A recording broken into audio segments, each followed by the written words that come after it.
Chakan police स्टेशनचं हे lock-up आहे. पिंपरी चिंचवड ऐकतलामध्ये चाकण पोलीस स्टेशन आहे, तिथलं हे लॉकअप आहे. त्या लॉकअप मधून आज सकाळी पहाटे आरोपीने इथून पळून जाण्याचा प्रयत्न केलेला आहे. तर आरोपी कशा पद्धतीने पळून गेला याचा एक आपण डेमो या ठिकाणी पाहू. कसा गेला दाखव.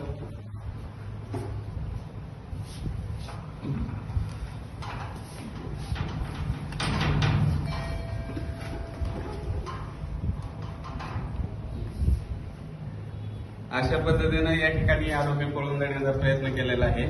आणि तर इथून पुढे पण आपण सर्वांनी भविष्यात जे ठाणे इन्चार्ज असतील, अंमलदार असतील, लॉकअप गार्ड यांनी काळजी घेतली पाहिजे. आता आम्ही या ठिकाणी प्रिव्हेंटिव्ह म्हणून इथं आमच्या इथून दरवाजातून जास्त अंतर राहिलं होतं, तर या ठिकाणी आम्ही पट्ट्या वगैरे मारून घेतोय. प्लस पूर्ण लॉकअपला आम्ही आता जाळी वगैरे बसून घेतोय.